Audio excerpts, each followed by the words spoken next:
Magandang araw po sa inyong lahat mga kababayan at eto nga, it's over. Zubiri bumaliktad na. Nako, naloko na. Si Zubiri mga kababayan, bumaliktad na. Nagtatanong po mga karabin natin at yan po ang ating alamin sa video ito. Pero bago po natin simulan yan mga karabin natin, palike naman po ng video ito at pasubscribe na rin po. Maraming salamat at eto na nga mga kababayan pasadahan po muna natin itong mga nagte-trending na mga balita dito po sa social media at unahin na po natin itong mga karibin natin. Ito pong si Representative Garin, ayan mga kababayan, no? Sabi niya po kasi dito mga karibin natin, no? We will have more fireworks next week. Aba mga kababayan, baka hindi po fireworks ang more nila, no? Baka ito po ang ano nila, itong more laway, more sipon at period. Ayan mga kabayan, more regla sa kanilang prosecution team. Kasi ngayon pa nga lang mga kabayan ay nahihirapan na sila, di ba?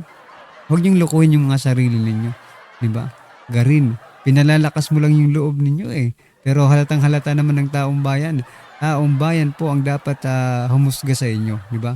Hindi kayo, di ba?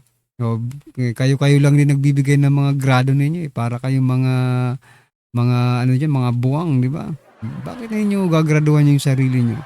Let the people, no, judge kung sino po ba talaga ang panalo at talo. Pero I think sa public opinion, malakas ang depensa ang Duterte team. Ayan mga kababayan, no? Pero sabi ni Garin, we will have more fireworks next week. Ano kayang fireworks yan mga kababayan, no? Mamaya may papakita tayong fireworks nila next week, okay? Kasi nga hindi maganda yung naging resulta ng first week nila mga kababayan. Hindi na maganda kasi, di ba, sunog na sunog yung witness nila, yung si NBI agent Kalilong, di ba? Hindi maganda yung resulta, kaya mamaya may ipapakita tayo next week. Mayroon po silang bagong witness. Alamin po natin yan mga kababayan. At eto mga karabin natin, padating po ang bagyo sa Pilipinas. Mag-ingat-ingat po tayong lahat mga kababayan kasi alam niyo naman bagyo po yan at baka magkaroon po ng mga pagbaha mga kababayan. At speaking of baha, eto po mga kababayan, no? Ay grabe. Sabi po dito sa balita, naglatag ng flood barrier ang MMDA. Si ano to, si Tory to mga kababayan sa kahabaan ng Dr. A. Santos Avenue, Barangay San Dionisio, Parañaque City upang maiwasang dumaloy ang tubig. Baha sa kalsada dulot ng bagyong Inday. Ayan mga kababayan, no? Ang talino talaga, di ba? Sa palagay niyo po, kakayanin talaga yan ang taas-taas ng baha dito sa Pilipinas eh. Pero anyway, naglatag na daw sila mga kababayan ng flood barrier. Parang ang gandang pakinggan, di ba mga kababayan? Pero teka lang, magkano ba ang nakuhang pondo para sa flood control ng Parañaque? Di ba? Saan napunta at yan lang ang ninyo, nabili ninyo? I mean, yan lang ang wala kayong yung mga kanal-kanal dyan, di ba? Yung mga infrastructure, di ba? Parang naloko yata yung taong bayan Magandang tingnan, magandang pakinggan na flood barrier, no? Parang hindi na talaga kayo wag na kayong mabahala. Pero titingnan natin kung kakayanin ba itong bahang ito mga kababayan, no? Ito ang naging komento ng ating mga kababayan patungkol dyan. Sabi po dito ni Maralitang Pinoy TV. Daming pera talaga ng Pinas kaso nauuwi lang sa band-aid solution tapos kickback correct, di ba? Ito hindi naman ito long-term solution. This is a band-aid solution. Kung kailan may baha, saka lang kayo gagalaw, di ba? Pang-alan to, short-term solution. Paano kung hindi ito, di ba? For example lang paano kung hindi ito maging effective, di ba? Sayang lang. Magkano kaya ang isa nito? Splash barrier not flood. barrier. Splash barrier lang pala ito. Mga kabayan, hindi pala ito flood barrier, no? Hmm.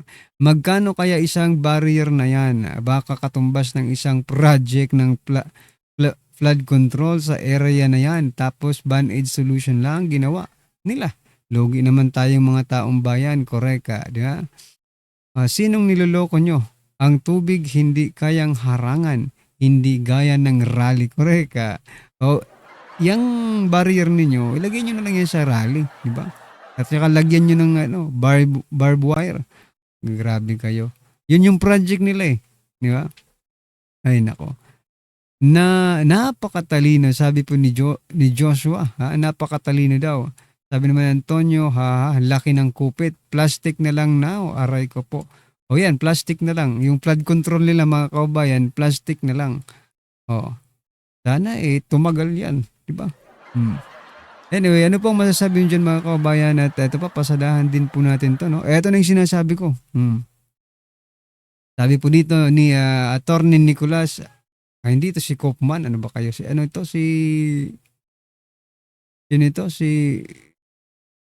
Nakalimutan pangalan nitong hinayupak na sipunin na attorney. Sabi po dito, kakulangan sa kaalaman ng NBI witness, pupunan ng bagong testigo sa umano'y hitman. Ayan mga kaubayan. Sabi po dito ni Jamie, no? Totoo pala, nahanda na sila. Handa ng matalo, wala pang alam ang NBI witness nyo. Wala palang alam yung NBI witness, kaya dito na sila. Next week, makikita na po natin yung hitman, mga kabayan, na kinontak daw ni BP Sara. Ma-cross-examine nga yan ng defense, di ba? Kung totoong talagang hitman siya. Teka lang, kung hitman mga kabayan, di arrestuhin na yan. Pag pumasok dyan sa Senado, arrestuhin nyo na. Si Senator Bato nga, ina-arresto ninyo na, di ba? Sa ICC yung kaso, yung warrant ICC. Iyang hitman na yan, siguro ko, hindi naman tatawagin na hitman yan kung wala pa yung nagurgur, di ba? Pagpasok niyan, mga karibin natin, hulihin na yan. Pag hindi ninyo hinuli yan, mayroon kayong kasalanan sa batas, di ba? Ito mga otoridad natin. Pag hindi ninyo hinuli yung hitman na yan, may kasalanan kayo sa batas. Hindi ko alam kung anong batas yan, pero, di ba? Obviously, common sense naman. May kasalanan sa, diba? Hitman nga diba? Tapos hindi nyo hulihin. Pwede bang hulihin yung kahit walang warrant of arrest? Pasensya na, nagtatanong po ang mga kababayan. Kasi kung ginawa niya naman yung, diba? Kung aamin siya na siya ay hitman, pwede na sigurong hulihin niya kahit walang warrant of arrest. Hindi ko rin alam Ano ba? Pwede ba siyang hulihin mga kababayan? Pwede siguro yun Diba? Common sense na. Yun kasi napapanood ko sa sa pelikula. Diba? Sa mga movies. Diba?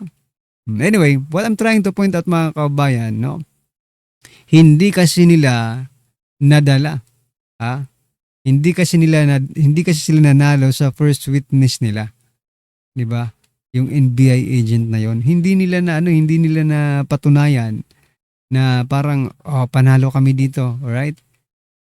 Ibig sabihin, naglabas ulit sila ng witness, yung hitman daw mga kabayan, kasi they want to justify again, no? Talo kasi sila Ayaw nilang aminin, diba? Ayaw nilang aminin na talagang talo sila doon sa argumentong yon mga kabayan.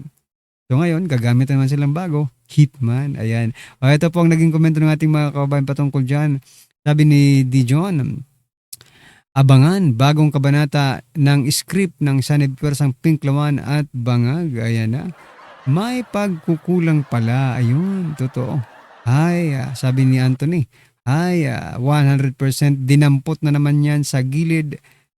Katulad ni Madriaga, wala ng kredibilidad ang prosecution, correct? Di ba? Umatras na ang pangalawang witness nyo. Mangbudol pa pambihira, correct? Tawa na lang kami sa inyo. Tawanan na lang, sabi ni Christy, tawanan na lang natin sila. Anyway, ano po ang inyong masasabi dyan mga kabayan sa bagong witness nila? Ay sana makita po na natin ang pagmumukha niyan. For example, talagang pumunta yan sa Senado. Huwag niyong tatakpan yung pagmumukha niyan, ha. Hindi pwedeng takpan ang pagmumukha niyan, mga kabayan. Ha? Kailangan isa publiko ang pagmumukha ng hinayupak niya yan. Hitman yan eh. Diba? O, ay nang malay natin kung ikaw na pala yung tatarget. Nandiyan pala sa harap mo, diba? Anyway, eto pa mga kabayan. Ito yung sinasabi ko, ha, na talagang walang hiyang mga ito. O, Representative Ortega binigyan ng mataas na marka ang prosecution team. O, grade A+. Ayun, ayupak naman pa. Lagi na lang, ano ba? Ha? Paano nyo nasabing grade A yan? Kahit pa umabot pa kayo ng positive, ano yan? Positive A daw. Siguro kahit pa yung pinakamataas na grado ang makuha ninyo, kung kayo lang din naman ang magagrado, parang niloloko nyo lang yung sarili nyo, malangya yan. Yeah. Niloloko nyo yung sarili nyo. Makinig kayo sa taong bayan, wag kayong maggrado sa sarili. Di ba kayo nahihiya yan? Binibigyan mo ng yung sarili mo, bibigyan mo ng grado. Aray ko po. Parang niloloko mo talaga sarili mo, ha? Don't believe yourself, no? Wag kang maniwala sa sarili mo. Sa pagkakataong ito, di ba? Kasi parang hindi talaga akma yung mga sinasabi nila. Anyway, ano pa ba? Eto, last po natin pag-uusapan mga kabayan. Tapos i-clean up po natin yung ano, ha. Eto, sabi po dito, si Abalos mga karabin natin, ha. Abalos, idinitalya ang trabahong ibinigay sa kanya ni Marcos Jr. Sabi niya po dito, ha. So, yun po ang magiging trabaho ko. Makikinig sa problema ninyo. Lahat ng problema, susubukang ayusin, aray ko. Grabe naman ito mga kabayan. Makikinig sa mga problema. Ang mga problema, susubukan lang nilang ayusin, no? Huwag nyo na lang pakinggan. Kung hindi kayo magkukumit na ayusin talaga yung mga problema. Diba? Mag-ano lang kayo. Mag-deliver na lang kayo ng maleta kasi yun talagang sigurado, di ba? Dito wala pa lang kasiguraduhan eh. Susubukan lang nilang ayusin, mga kababayan. Hindi ba pwedeng ayusin talaga, di ba? O, yun po ang magiging trabaho ni ni Abalos, mga kababayan, no? Dagdag naman sa pasweldohin ng taong bayan. Syempre saan kukunin yung sweldo nito? Di sa tax ng taong bayan, ano ba itong Marcos admin na ito, no? Puro liabilities po ang ginagawa, wala man lang tayong nakikitang ano. Sa bagay, sabi po sa kahapon, di ba, sa balita, nakalikom po ng 130 plus billion, no?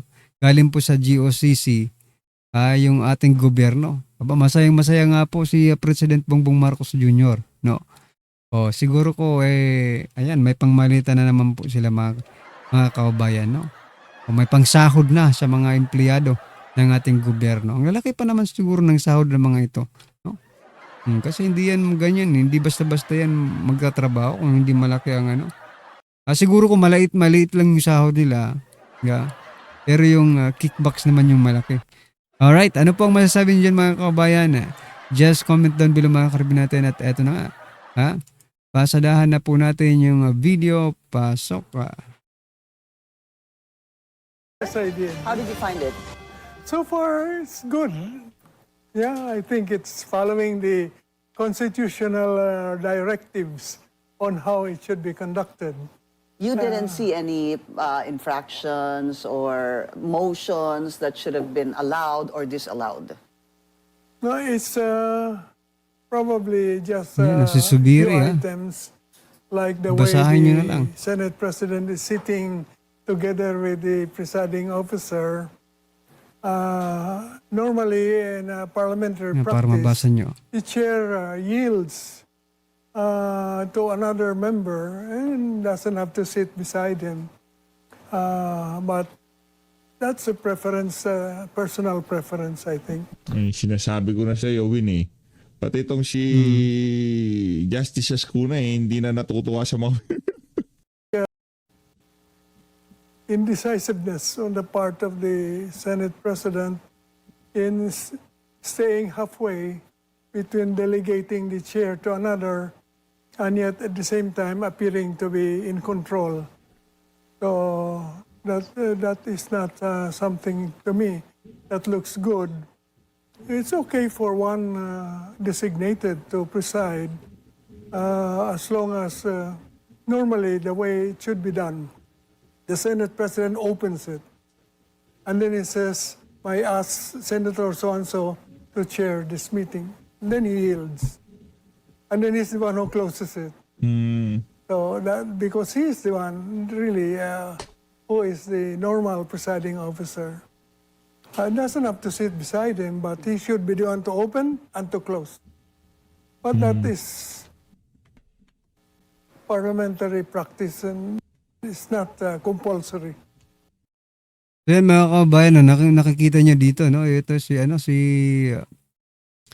Asedrit ba ito, mga kabayan? Tapos ito po yung attorney na sinipon, no, mga kabayan.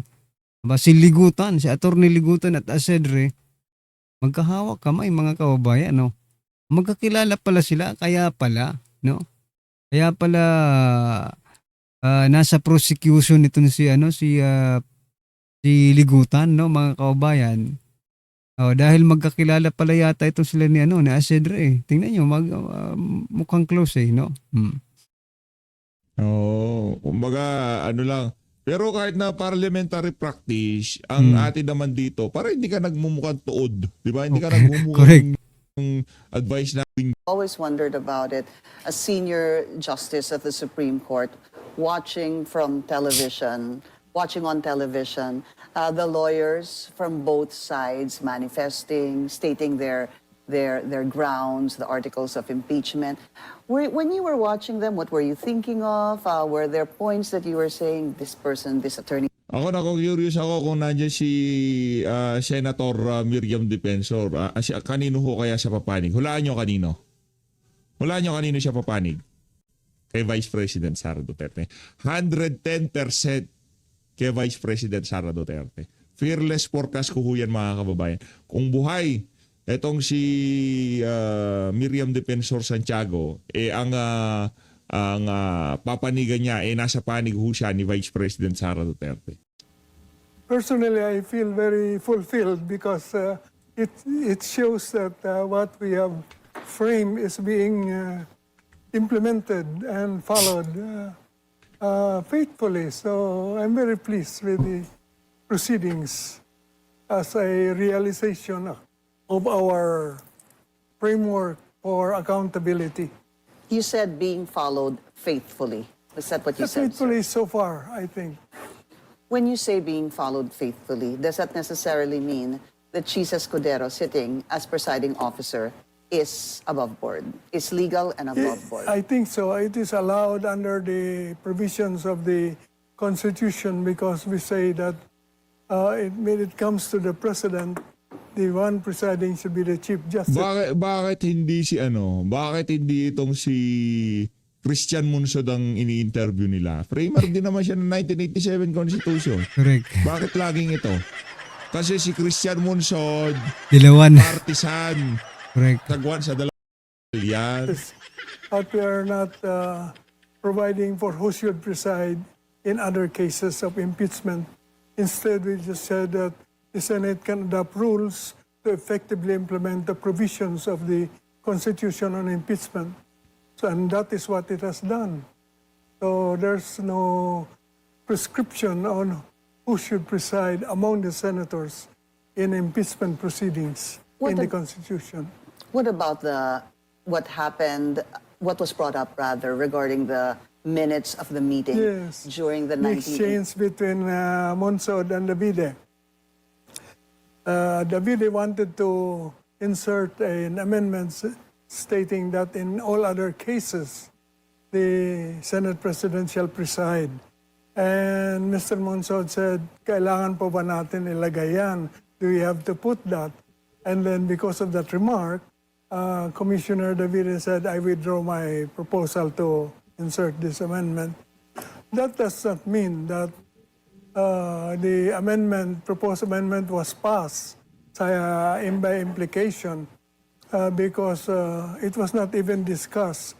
If it was presented, it could have been amended itself I would have stood up and said, provided, however, that the Senate can make exceptions, because that is the parliamentary practice. So all it means is that the commission decided to leave it to the Senate to decide, because it's an internal matter. Unlike when, say, the Chief Justice should preside, you cannot leave that to the Senate. The Senate cannot provide for that because it cannot compel someone from another department to preside. Whereas among themselves, they can say whoever can preside. There's no need for the Constitution to say that. Justice, how many were the members of the 1987 Constitutional Commission? We were supposed to be 50, but only 48 accepted and participated in the proceedings. Just wanted to find out, would that mean that the 48 that participated would have been one in saying that, for example, I'll just lay down the premise of the Chief Justice Davide, right? Yes. Who wanted to insert that amendment that the President shall preside over all others except the President during impeachment proceedings. Why was it not taken up so that there would have been clarity whether it should be the Senate President, as was being discussed during the minutes of the meeting of the 1987 Constitution, Yes. as compared to just basically saying it's up to the Senate, because it does say also the Senate can promulgate its own rules. Nagkakaroon ho kasi ng basehan for some senators to say it was wrong for Senator Chis Escudero to preside as presiding officer. Yes. You see, it's difficult enough to interpret what was said in the Constitutional Commission. It is more difficult to interpret what was not said. In the Constitution. That's even harder. So I think we should read on the basis of what is said in the Constitution, not necessarily not in the deliberation. And in the Constitution, it says if the President is the one being tried, the Chief Justice should preside. Then it's silent on the other cases. Instead, it says the Senate shall adopt its own rules in order to effectively implement the provisions of this section. So you combine that, and that means the Senate can, by its rules, decide who should preside in case of impeachment. So when you were watching that particular argument about the discussion, the minutes of the meeting, Yes. regarding the Senate President sitting as presiding officer, Yes. you were already saying that those saying that were wrong. When I was watching that particular reference, I remember the time when Senate, in our own deliberations, when our President, Cecilia Munoz Palma, asked me to preside at the Constitutional Commission, and I did. And she would do that from time to time. It is an inherent right of the President to ask another member to preside at any given time. There's no need for the rules to say that. That's parliamentary practice. So I was thinking of that. There's no need to tell the Senate who should preside. They can decide that for themselves, unless you say the Chief Justice should preside. The Senate cannot say that. It has to be in the Constitution. But other than that, if it's among themselves, that's what Mr. Monson said, kailangan pa ba sabihin yun? That is the prerogative of the Senate. In simple terms, Kailangan sumunod sa Justice, Constitution. because it was not explicitly written, but it was explicitly written in the Constitution that the Senate shall promulgate its own rules. That means to say that hindi po sinabi ng framers of the 1987 Constitution na dapat Senate President ang uupo bilang presiding officer, Vice President, and others. Yes. Okay, all right, so that's clear. Now I want to ask you about Senator Chis Escudero as presiding officer. How's he doing so far? To my mind, he's doing very well. Those are very difficult incidents that he navigated very well. So far, I would say I would give them high grades. What about the lawyers from both sides? The lawyers on both sides are also doing very well. I think on round one prosecution, wins it by a slight margin. But they're both doing well for their causes. If we were just to kind of like review, or you would review the high points of the prosecution versus the defense, can you tell us what were the strongest points from both sides? Well, I think first is the choice of the first ground on the part of the prosecution. I think that was correct choice because the threat against the president and the first lady and the former speaker is the most easy, easiest to understand among the charges and the articles for the people to be able to follow and understand the ground of the charge. So it's easy to understand, easy to prove because it came from the respondent herself. So what is difficult is the mens rea or the criminal intent, which is an essential element Nako. of the crime of grave threats. And it is not presumed. It has to be proven from the surrounding circumstances that it is a serious threat and that the person making it is capable of carrying it out. Interesting you say that. Does that now come into consideration what is always or often been discussed, that the threat was conditional? Because if you talk about, sabi niyo po kailangan may criminal intent. Tama ho, Justice? Yes. So sa Tagalog po, pag ibig sabihin, kailangan may criminal intent, kailangan meron siya talagang planong gawin. Tama ho ba? Merong masamang plano. Opo. Opo. Dalawa kasi itong krimen na ito, ang basihan ay ang Revised Penal Code. Lahat ng crimes sa Revised Penal Code, kailangan ng criminal intent. Hindi pwedeng physical act lamang. Unlike kung special law, physical act is sufficient to constitute the crime. Halimbawa, illegal possession of firearms. The moment you have firearms and you have no license, guilty ka na. Whether or not you had intention to possess it is immaterial. Criminal intent is immaterial in a special law. But in the Revised Penal Code, criminal intent is essential. So grave threats is a Revised Penal Code. You have to prove not only that the threat was made, but that it was made with criminal intent. Yo! And how do you How do you prove that? how do you consider what you've seen so far? Because do you agree that there is grave threat, number one, and do you agree that there is criminal Meron intent? ba? I would say, I would frame that the prosecution succeeded, I think, in proving criminal intent when the witness was asked by Senator Alan Peter Cayetano, what was your basis for assessing the seriousness of the threat? And the NBI agent said, our basis, po, sir, is the capability of the person making the threat to carry it out. Capability. May kapasidad. Ang kapasidad, kakayahan. Kaya niyang gawin yun. Kasi kung hindi niya kaya, parang biro lang yun. At kayang-kaya niya yun gawin.